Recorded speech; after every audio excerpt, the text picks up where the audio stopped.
Hello and welcome to the 2025 Pueblo West High School Metro District Candidate Forum. My name is Malia Leva and I am a junior at Pueblo West High School. Before we begin, I'd kindly like to ask everyone to stand for the Pledge of Allegiance.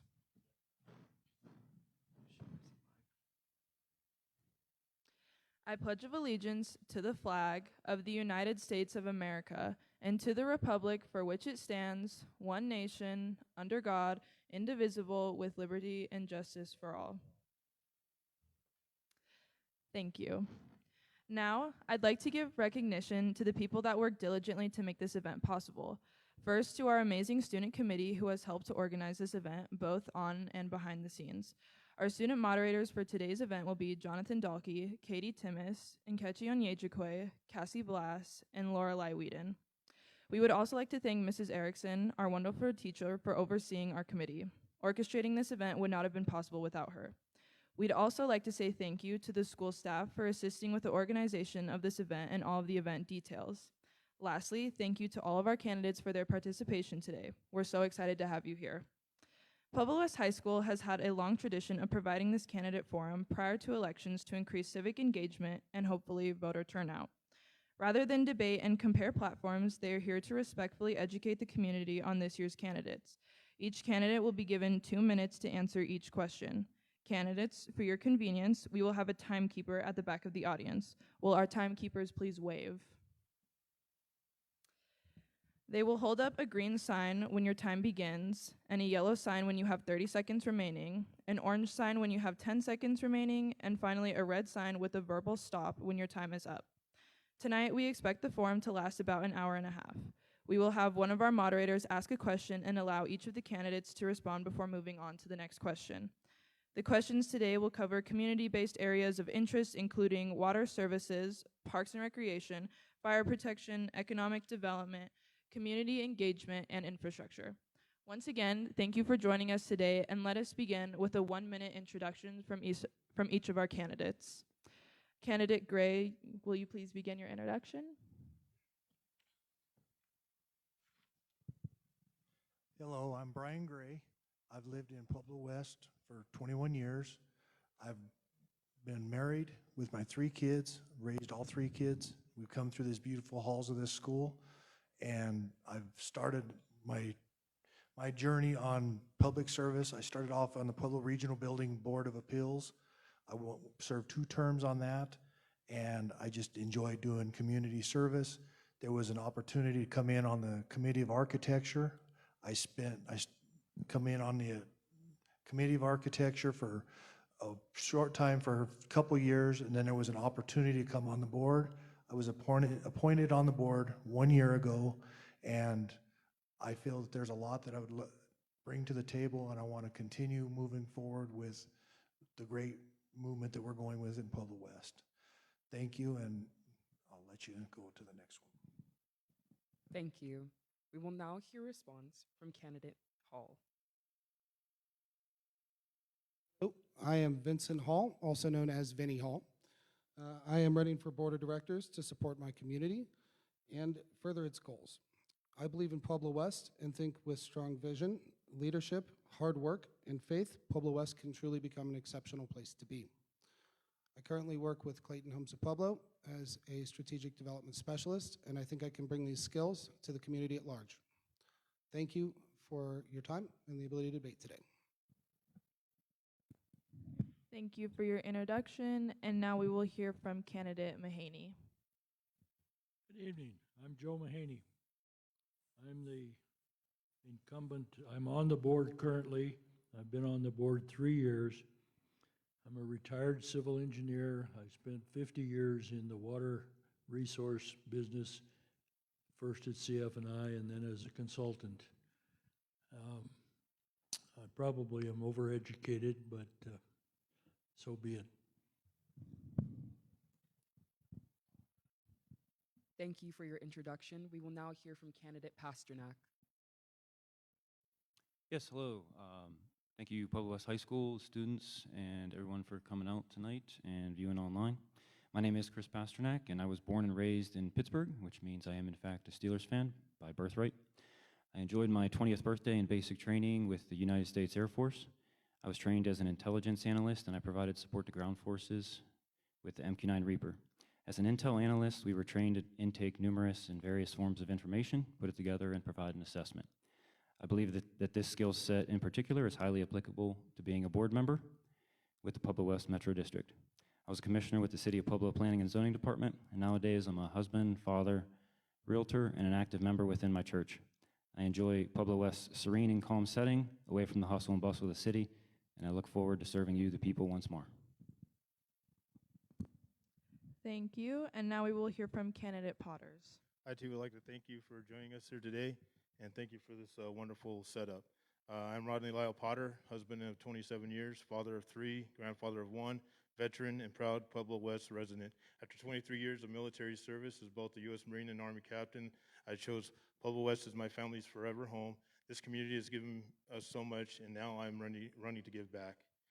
I bring a lifetime of leadership, integrity, and results-oriented experiences. I've managed multi-million-dollar budgets, led large teams, and worked across diverse organizations to solve tough problems. I'm not a politician. I'm a servant leader, statesman who believes in listening, leading with principle, and putting people before politics. With your support, I'll work to keep Pueblo West a place where we're proud to call home. Thank you. Thank you for your response, and we will now hear from candidate Roberts. Thank you for this opportunity. This is my third go at the Pueblo West Metro Board. I am 61 years of age, 9.5 years in the Army, Air Assault, Airborne, Ranger Indoctrination School. Did 23.5 years with the Federal Bureau of Prisons. Raised my family of 5 between Fremont County and Pueblo County. I have kids in the Pueblo School District, 70, and grandkids. I've been a board member, trustee of the Sunrise Methodist Church. I'm on the security team of the Oasis Church. I teach classes at Oasis. And I hate politics, but we need something different going on here because it ain't working. And I'm tired of seeing the taxpayers take a hit. I want to be your voice and the white elephant in the room. Thank you. Thank you all for your introductions. And before we move on to the questions, I'd really quickly like to thank Brandy Blankenship for her help in organizing this event. And now I will pass the mic over to my fellow moderators.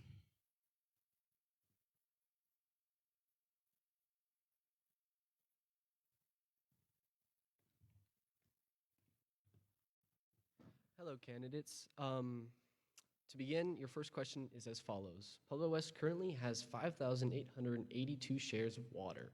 Considering the current limited water supply and shares in Pueblo West, how should the Metro District Board of Directors work to secure water rights for future home building and commercial development?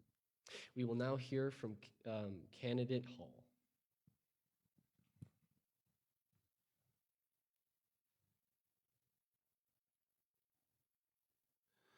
That's a great question. I believe the solution exists in a multifaceted approach. So the first phase of that is identifying and curing problem waste areas and optimizing the current resources. And that can be done through the replacement or repair and relining of outdated or inefficient infrastructure. Shocking amount of water is lost through inefficient infrastructure, between 8 to 12% from my understanding. Collaborate and coordinate with neighboring municipalities for possible intergovernmental agreements. I think that would be a critical path item to exploring more water resources. And then to use tools like the Division of Water Records search and water mapping to identify and score potential options and candidates for future acquisitions. Thank you for your response. Next, we'll hear from candidate Manhanny. In addition to the shares of the Twin Lakes Reservoir and Canal Company, the current board and previous boards for as long as I can remember have been acquiring additional sources of water. We have the Hill Ranch we've been working on since somewhere back in the 2002 range. That was an awkward purchase. We didn't obtain the land, but anyway, we have been pouring money into that. We've finally gotten it to a point that it is generating some revenue or some water source for us. The big problem I see is there's an abundance of water available, but it's expensive. And the problem is, who's going to pay for it? I'm an advocate of the people that create the growth should pay for the growth. I don't think the existing ratepayers should be burdened with paying additional fees. That little thing you see on your water bill called the RTS, it keeps going up to buy additional water, to create a better system, to afford developers to come in and take advantage of that and not pay for it. So there's plenty of water. It's just how are we going to get it paid for? Who's going to do it? We've got deals with the Board of Waterworks. We've got the Hill Ranch. We've got the existing shares. But those shares of Twin Lakes cost in the neighborhood of $60,000 per share. And that's enough water, firm water, for 2 homes. It's pretty prohibitive. So we're working on it, but it isn't going to come easy. Thank you. Next, we will hear from candidate Pasternak. Thank you. So in my research here, I found 2 interesting facts that I just wanted to quickly share, and then I'll give my opinion. So Colorado is one of 2 states where no water flows into the state, and instead all water flows out, Colorado and Hawaii. The Colorado River is the largest supply and is on the west side of the state, and it flows west, whereby most population is on the east side of the state. So it's obvious that the constraints on water are serious in our area. And I have a 2-pronged approach that I would consider. I think you have to play offense and defense. On the defensive side, I think the rate increases that were discussed at the last meeting based on overall water usage sounded reasonable to curb water usage when it gets excessive in times of droughts. I think that this one I don't know much about, but I thought it was interesting. Recycling wastewater for non-potable uses, and also keeping the community informed to preserve water. As an outsider, somebody coming from the East Coast, been here about 10 years, but on the East Coast, the last thing that we ever worry about is running out of water. We try to not flood places. And so I think that promoting xeriscaping is also important. And then on the offensive side, I think that negotiating and or partnering with governmental organizations and purchasing rights from willing sellers are the 2 main pieces for offense. And with the Hill Ranch, we already have some equipment purchased for revegetation, so going after similar scenarios in that area sounds attractive. Thank you for your response. Next, we will hear from candidate Potters. My thing would be, first of all, there's common sense to some of this, and one of the things I'm going to bring up is not building a year-round aquatic center. We're worried about water, and we're going to build a year-round aquatic center. Probably use that money for other resources and maybe developing the resources we need to get water. Develop water shares and resource programs with the city and county as well. Find a place that has water shares and maybe they have some debt that they need to be paid off, and we help pay their debt off by buying their water shares. And possibly in the future they can buy it back. And maybe lease programs out there as well. Just finding other viable solutions and thinking outside of the box to use taxpayer money and money that's well spent by the community instead of a giant aquatic center that will use our viable resource of water. Thank you. Thank you for your response. Next, we will hear from candidate Roberts. First of all, we got to look at the history of water. Water is a product of nature.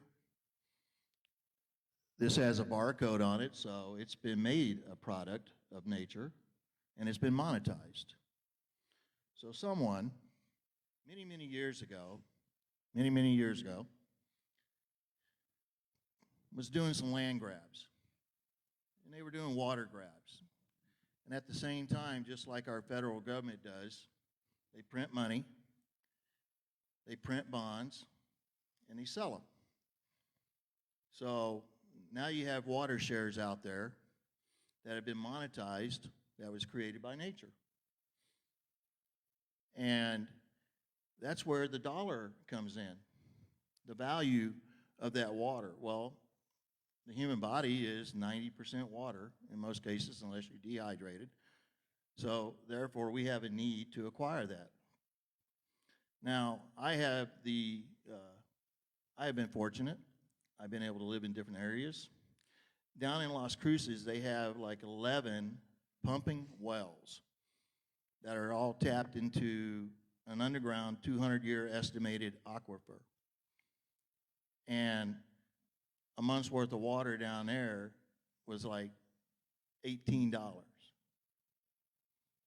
Now, when you come to Colorado, they got a bunch of laws and a moratorium on drilling and putting in wells, but we have wells in Pueblo West that are pumping, or some that need to be maintained. We need to get them operating up to speed. The filtration systems are better than they were 20, 30 years ago. We just need to get it done. And we need to quit thinking we can just borrow, beg, and steal water from upstream or downstream and then trade it with somebody upstream to get it. We need to sustain ourselves. Thank you. Thank you for your response. Last but not least, we'll hear from candidate Gray. Yes, we have a wonderful water team that is always looking to acquire any water that does come onto the open market.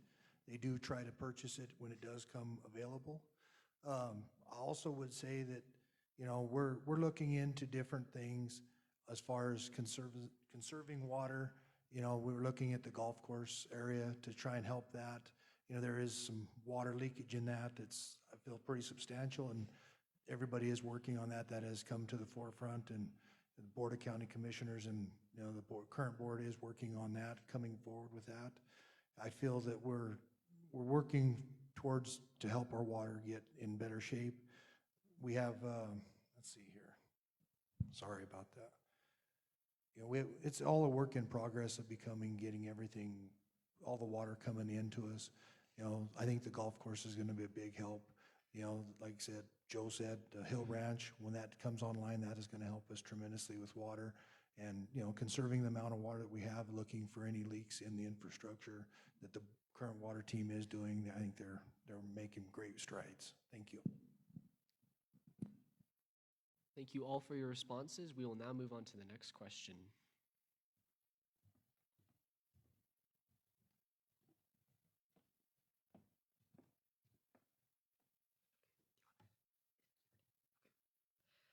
Okay, our next question is, Pueblo West is a geographically large community with a golf course, 1 swimming pool, and 2 parks.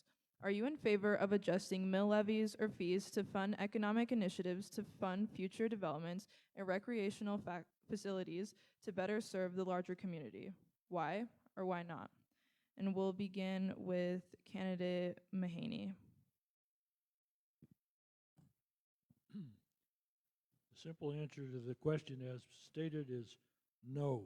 I am not in favor of adjusting mill levies or fees to fund economic initiatives. I think we are a community or a world, United States, we're 70% consumer driven. Sales tax is the answer to funding our fire department, many things that people want. That's a discretionary tax, if you will. People don't have to buy large screen TVs, but we've already had not an adjustment on the mill levy, but this recent tax on our property that evolved out of reevaluation. People had their property tax go up 2 or 3 times. We're taxing people out of their homes. That's not the answer. The same thing with the readiness to serve fee that the tax on the paying for the privilege of being able to buy water from the water enterprise. I want to look into and will push toward making use of the water more cost-effective for the individual. It'll keep them from wasting too much water. We've got people out here that are spending $600 or $800 a month on a water bill and really don't care how much they use. Well, all the averages that we use to generate how much water we have per tap go way out of sight when we've got those. So if people want to do that, that's fine. But let's adjust this fees on the water so that they pay enough that maybe they'll be a little conservative. Thank you. Next.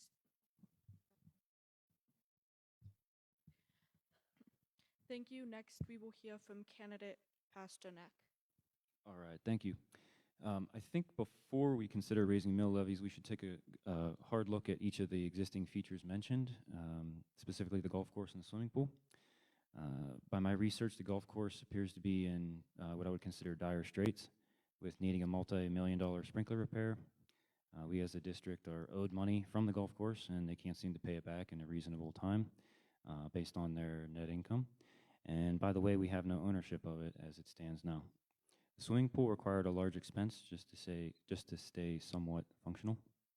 And if we did happen to consider some type of mill levy increase, there had better be a detailed plan on what it will cover as opposed to the language that passed for the aquatic center.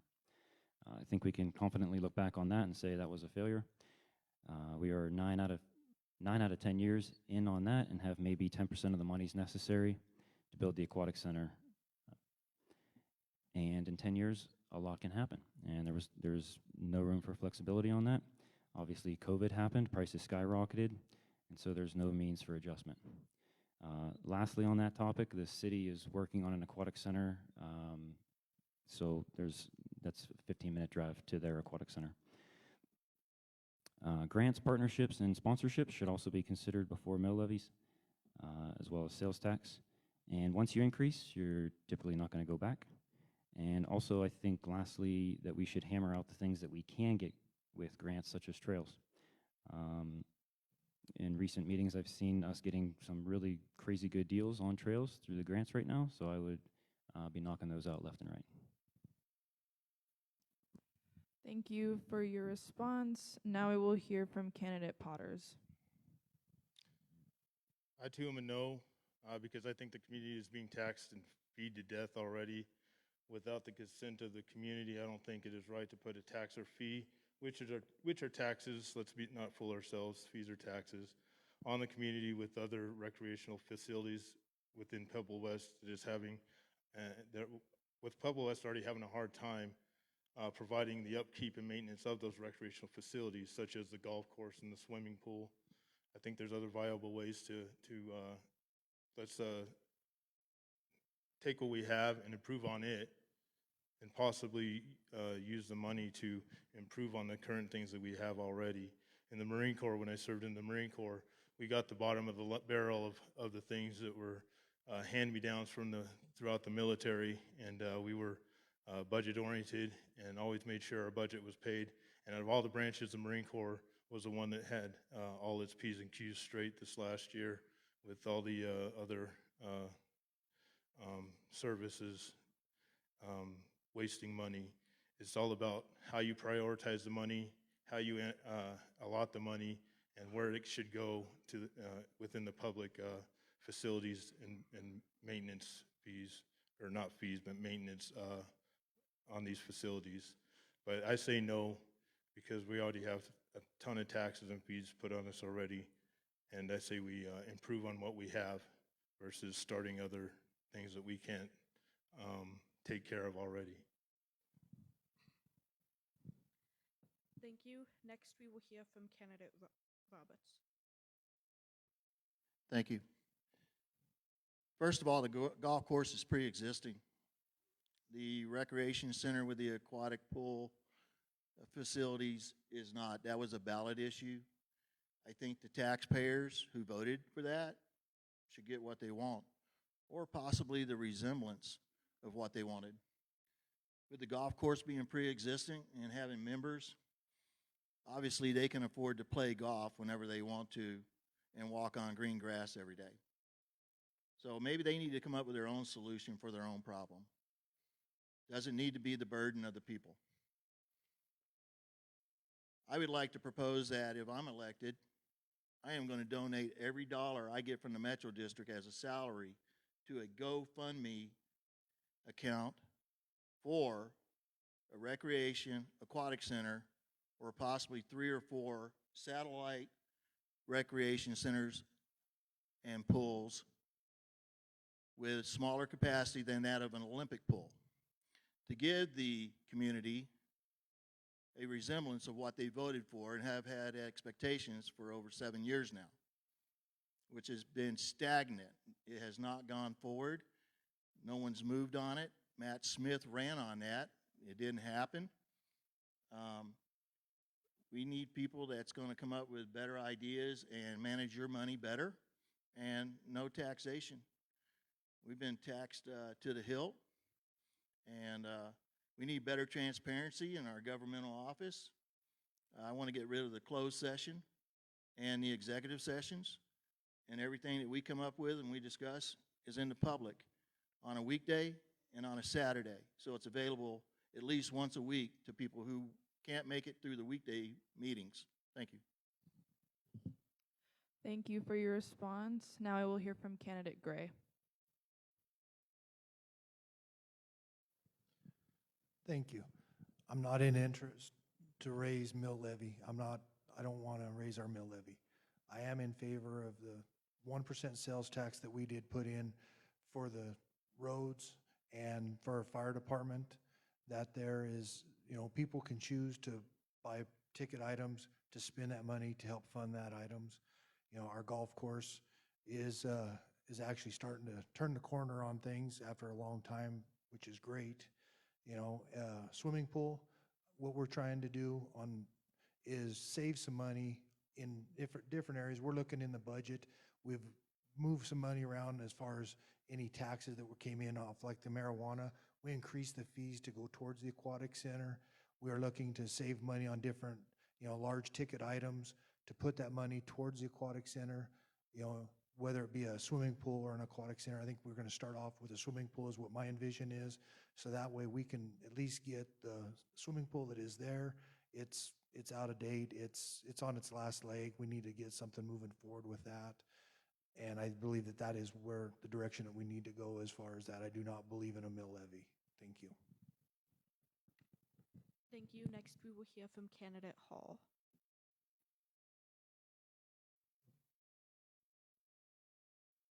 I would also generally be opposed to increasing cost burdens on citizens or developers interested in Pueblo West. I support investments in the community. However, I believe increasing taxes ought to be a measure of last resort. I would agree with candidate Pasternak regarding the grants and other proactive approaches for creative finance structure. And I think they're a great tool that ought to be utilized more effectively in the community. If the resources are out there, we ought to be going after them and getting them to the benefit of the community. Thank you all for your responses. We will now move on to the next question.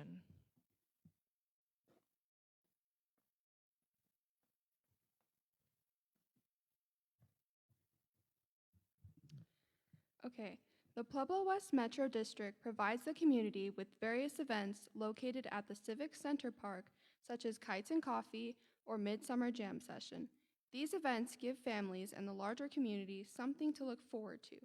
Do you have any ideas on potential events that can bring the community together? We will begin with candidate Pasternak. Thank you. First, I think before the government steps in and funds community events, that all other sources of funding should be exhausted, such as sponsorships. Literally today, I got a text message from somebody at CSU Pueblo asking me to sponsor a golf hole. I don't golf, sorry. And I said, sure. So I think that's a viable option in this scenario.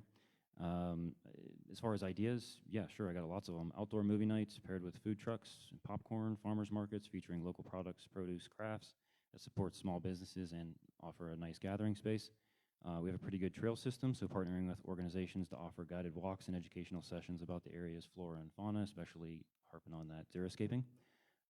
Food truck Fridays with live music, gardening workshops, flower displays, community sports, tournaments also would be cool. Thank you. We will now hear from candidate Potters. I agree with Pastor Nick. I personally don't think taxpayer money should be used as the first resource to develop community events. I think they should be business-sponsored events. And if we want to use taxpayer monies, we bring it to the community and have them say yes or no on that taxpayer money being spent on those events. As far as, I'm not against community events, but you can have stuff like cleanup days, go out and there's a community, clean up the area, clean up the environment, movies in the park, and such things as that. But I personally don't think taxpayer money should be the specific source of monetary for community events. Thank you. We will now hear from candidate Roberts. I oppose using the Metro District taxpayers' dollars for events. We should be able to fund those through local groups that want to sponsor an event, make arrangements to get vendors in that will help subsidize the event, and pay for their own advertising for each event. I love the movie in the park idea. I used to do it down in Las Cruces, and it was really nice to do. You get to meet a lot of different people and mingle. Bring your dog, a wagon, a cooler, and just relax and enjoy. You know, we're in a day and age, the digital times, where we're told we've got to do more with less. Well, how we do that? Well, we got to have more money, or we got to have better resources, and you got to have the time to do it. I don't think that should be the burden of the Metro District to make the time, the event, okay, to get everybody together. I love the idea of community mowing someone's lawn for them, or pulling their weeds month, right? Like in the spring, and in a fall, rake up the leaves and collect the weeds and the tumbleweeds and get rid of those. And I mean, that's how you used to do it. I mean, back in the day, you get everybody together and they'd do a barn raising. They'd have half a barn up in one day. I mean, just think if you had a community that pulled together like that, like back in the day, that cared for each other, wouldn't ostracize each other, we could get a lot done. Thank you. Thank you. We will now hear from candidate Gray. I feel the Parks Department does a great job in advertising the events that we have. There is sponsorships that do help fund a lot of that, the cost. That you know, it does take a lot of money for security and different things to bring things in to, and there's been incredible reach out from everybody, you know, for sponsorship that's come in. The money that the district has kind of helped kick in on that is to try to make the events any better, you know, and have free events for the community, so not people aren't spending money out of their own pocket to come in, you know, and that's, I enjoy them, you know, to do that with the district. So thank you. Thank you. We will now hear from candidate Hall.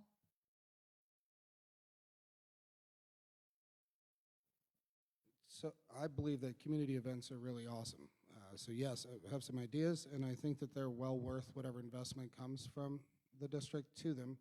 I think that they help foster the sense of community that we like to see, and it's a great way for people to meet their neighbors and meet new people. I think that's one of the things that should be encouraged, and sponsorships are fantastic. That's a great mechanism for it. I would like to see events like Water Wars come back. I think that was a really fun event, and I don't believe there was a huge cost burden, and I think overall the amount of water used in that was not overwhelmingly excessive. I also think that there's some ways we could set up really cool areas or events, like a paleontology park type event where there's some education on for families or interested persons to learn about the area's geology or fossils. And I mean, goodness knows there's enough shale in Pueblo West to do that pretty effectively. So I think that these events are well worth it and good for community building and yeah, community interaction at large. Thank you. Thank you. We will now hear from candidate Mahaney.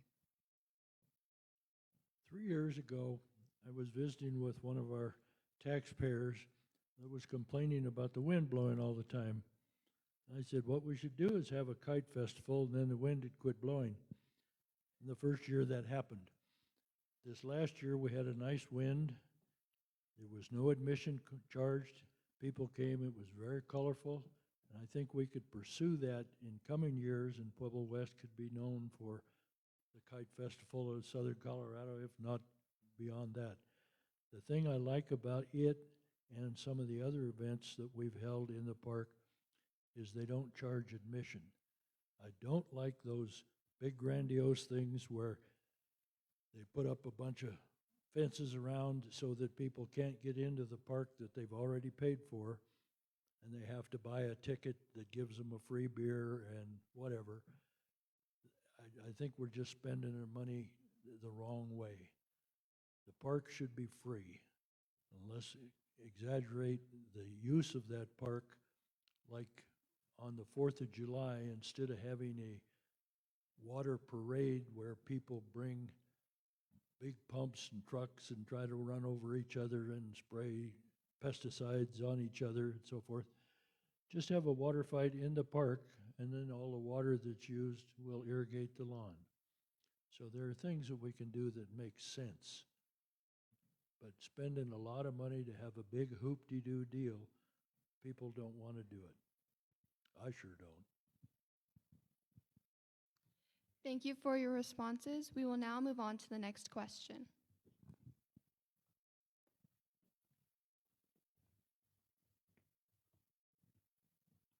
Your next question is, how will you ensure that our fire and emergency services will continue to meet the demands of our growing community? First, we will hear from candidate Potters. First, I would analyze the data to see if the demand even, and okay, we need to go forward with this. But if they don't, then we just do what is necessary to keep the fire department established as it is. But again, I say diverting current resources as necessary if the community decides to do that. Thank you for your response. Next, we will hear from candidate Roberts. So I'm not for moving forward to take any more money from the taxpayers as far as fire and emergency services.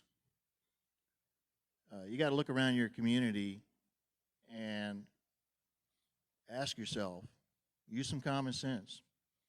Does it give the resemblance or that it's adequate at this time? Then you got to look at the economy.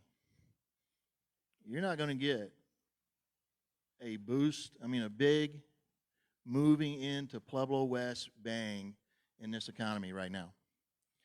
So the last 4 years, from 2021 to present, has been an uphill battle economically for all of us taxpayers.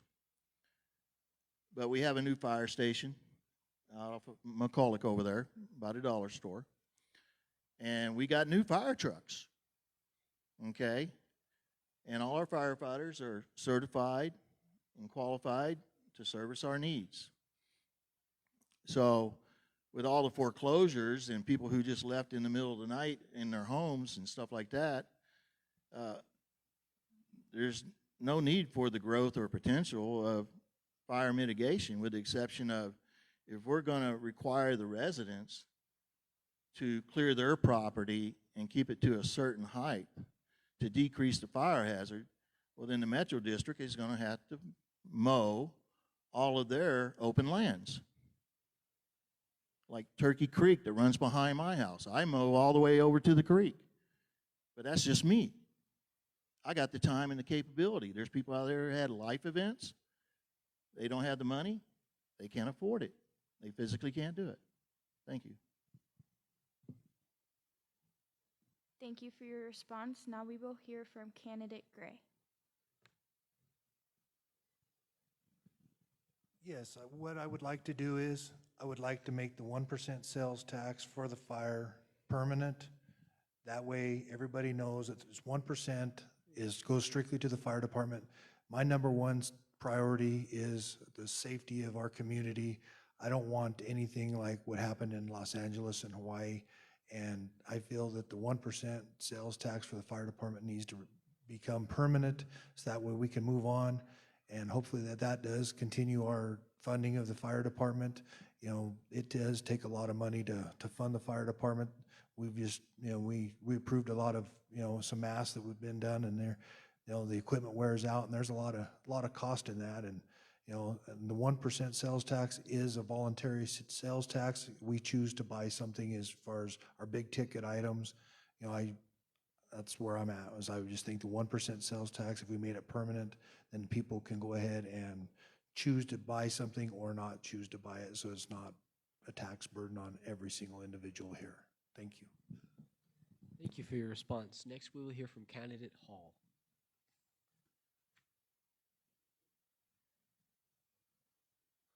So I would like to visit with the experts further on the matter and ask the fire department and EMS what exactly they feel is needed. With their recommendations in mind, would suggest we consider and plan accordingly. If the 1% sales tax has been really effective and is something they feel is critical, I think that could be a focus.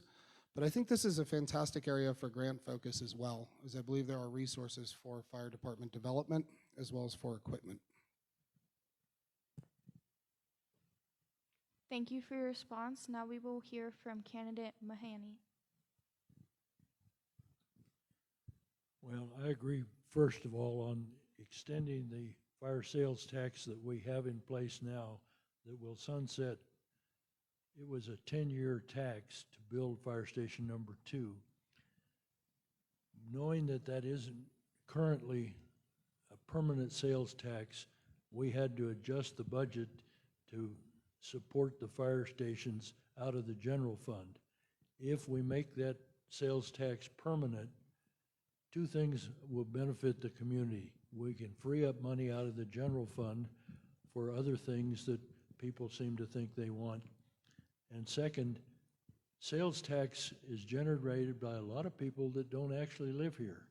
But we benefit when people bring their boat down to Pueblo Reservoir and they stop and buy a couple 6-packs of beer and whatever they buy to go to the reservoir. We get sales tax out of that. So it's a good source of revenue that isn't as burdensome on the property owners and people that are already overtaxed. Thank you for your response. Next, we will hear from candidate Pasternak. Thank you. I would definitely consider the 1% sales tax as something, as a tool utilized to sustain the fire department. I think that public awareness campaigns about fire safety and emergency preparedness are also applicable. And I think it would be neat to have the fire department out at various events, and I know they're open to the public. Be cool to take my daughters there and have them learn and get maybe like a emergency plan and different things to be fire-wise from them as well. Thank you for your response. We will now move on to the next question.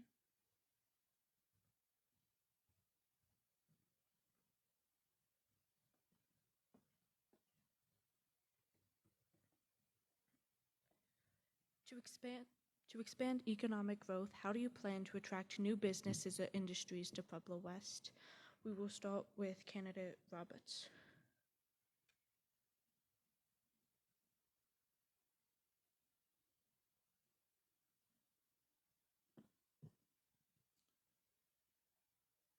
Growth, Pueblo West. In this economy, you're not going to see too much of it.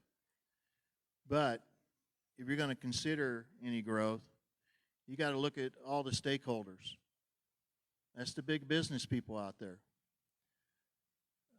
They're not floundering, okay? They're not sinking up to their waist in taxation, making ends meet. from week to week. I would love to attract some business.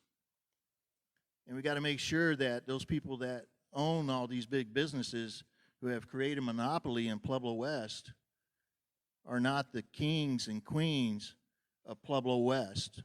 We need to include the people, the residents of Pueblo West in planning for growth and bringing in new business.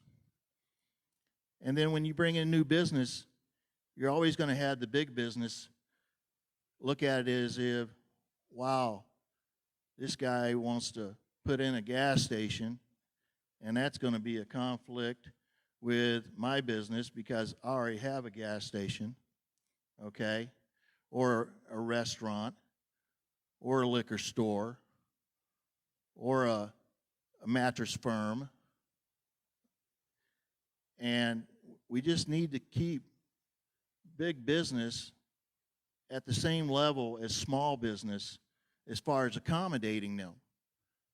Monetarily, economically, physically, everybody should have the same opportunity to be an entrepreneur and move forward with some type of new business in Pueblo West, not just a select few. Thank you. Thank you for your response. We will now hear from candidate Gray. Thank you. One of the great things that Pueblo West has is its land. You know, that is one thing that we can attract businesses to is our land. But we also have an issue with the amount of water that we have, you know, so it's a twofold deal to have to deal with. I think, you know, we have an economic development specialist.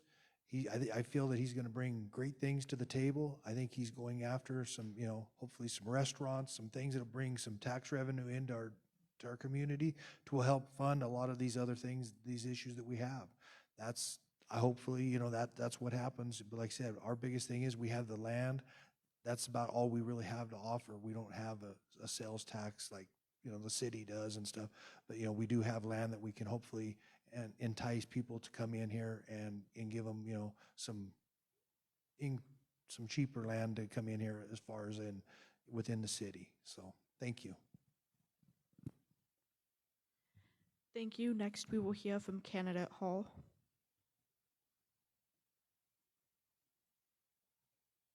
So I'm really glad this came up here because I consider economic development is both an art and a science. I think if you understand the metrics and factors that guide decisions to where businesses want and to consider locating, you can actually tip the scales to guide growth where it is desired. This can be achieved through numerous strategies such as quiet density building through ADUs or authorizing guest home type programs, and through other means such as making adjustments to zoning or land use codes. There's a lot of tools in the toolkit to support progress, and that can make a huge difference for communities, and I would love to see them deployed in Pueblo West. Thank you for your response. We will now hear from candidate Mahaney. Economic growth is going to be really tough in Pueblo West. The main problem is people have adjusted to their lifestyle, I think, as a result of COVID. They stay home and they order stuff over the internet and have it delivered by FedEx or whoever. To make it even worse, the new tax structure on real property really bumped up commercial real estate tax cost.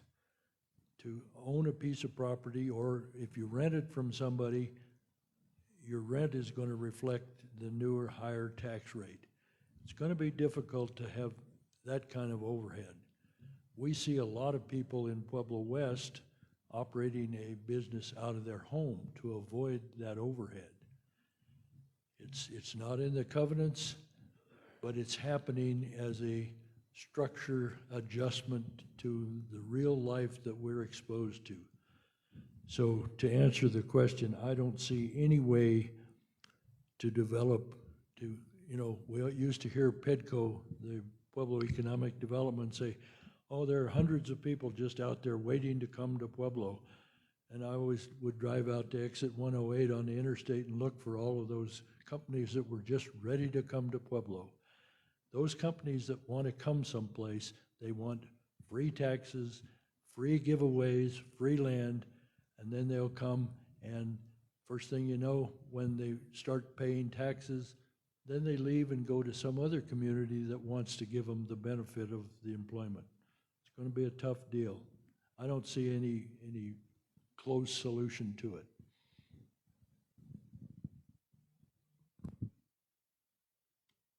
Thank you, thank you for your response. We will now move on to candidate Pasternak. Offer them water. It's kind of a joke.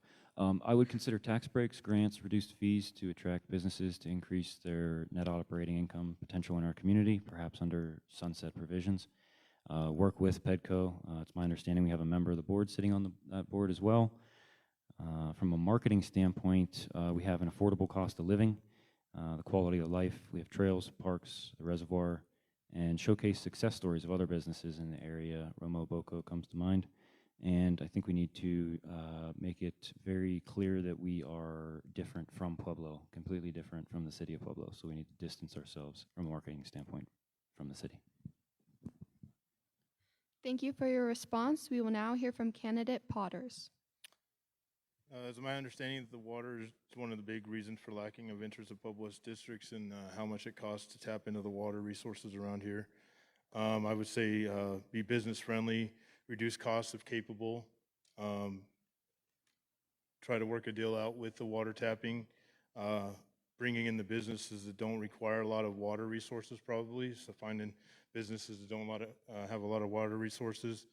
I would hate to have Pueblo West be the capital of Colorado for storage facilities, but that's one of the things that are being built up around here a lot is storage facilities, so finding some out-of-the-box thinking of how to bring businesses to the community and just be friendly with that as best we can. Property taxes have gone through the roof, not just for businesses, but for us as well as citizens in the community. Our property taxes are through the roof because of the Gallagher Act that was rejected by the Colorado citizens. It's a state issue, not a community issue. If it was up to us, we wouldn't really have it here. But those are one of the things we have to understand. That's a state issue. But if we can find ways to bring businesses into the community and help them through the process of bringing in their business to support and increase our community viable resources. But so I would say be business friendly. Thank you for your response.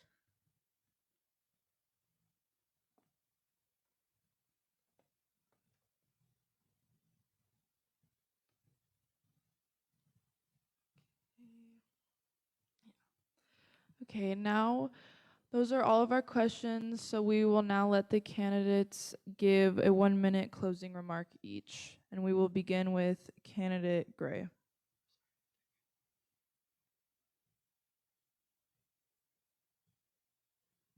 I would like to thank everybody for coming out here tonight to listen to everybody that, is running for this board. Hopefully this answers a few questions that everybody has. And, look forward to hearing from you guys May 6th in the election. Thank you for your time, and I want to thank the staff of Pueblo West High School and the students. I know this was a tremendous amount of work to put on. Thank you very much. Thank you. We will now hear from candidate Hall. I'd like to also thank everyone for the opportunity. It's been fun, and there's been some fantastic ideas here from the candidates. I think generally everybody up here cares and wants to see the community better, and I think that while our visions differ, the goals are strong and good. I would love to devote time to the community to help advance the vision of what is possible and what it might take to help Pueblo West evolve to a more exceptional place to be. Thank you for your time. Thank you, candidate. And now we will hear from candidate Mahaney. First, I'd like to remind people, at the last election, only 18% of the people that received a ballot bothered to vote. we don't have any idea of what people out there really want. But the one thing that is very evident, the power base that's been in place in this community looks at that and saying, well, 82% of the people must think we're doing a good job because they didn't bother to vote. So if you decide not to vote, don't be surprised if we get some special interest group that'll come in and decide we're going to build an opera house or something else that'll cost the taxpayers a lot of money. Please go out and vote. Thank you. We will now hear from candidate Pasternak. Yeah, once again, thanks everybody for coming out, and just make sure you guys' voices are heard by May 6th, and that's pretty much it. Thanks. Thank you. We will now hear from candidate Potters. Thank you once again for having me here. I appreciate the time and the effort that you guys put into this. I said I believe in thoughtful decisions over knee-jerk reactions and loyalty with accountability. Being a yes person, Pueblo West deserves leaders who listen, lead with purpose, and put people first. I'd be honored to earn that vote. Please go out and vote and have your voices heard, whoever you choose, regardless of who it is. Thank you for your time, and thank you for your efforts that you put in the community. Thank you. Amen, Potter. And we will Amen. hear our final closing remark from candidate Roberts. You got to remember one thing. This isn't about me. This isn't about them. It's about you, the residents. I want to give you what you want. The only thing is, I got to have 3 other people or 2 other people to help me make that decision and make an issue move forward. Like-minded people who want what you want, not what big money wants. I want better transparency, no closed session, no executive sessions, everything's out front. Weekday meeting and a weekend meeting on a Saturday. So that way, if you can't attend during a weekday, you can be there on a Saturday potentially. More community involvement, more transparency by doing that. And also get with Miss Blankenship back there with the communications email that goes out. It is excellent. Started that 2 years back. And you'll stay informed. Thank you. Thank you. That marks the conclusion of the questioning and remarks period of our candidate forum. We would like to extend our thanks and gratitude to the candidates at this stage who took the time to join us for this important event. The voters of the Pueblo West Metropolitan District are more informed after hearing your responses tonight.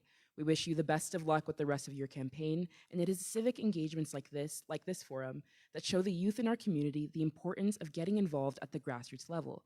Thank you all for coming this evening. Have a wonderful night and get home safely. Thank you.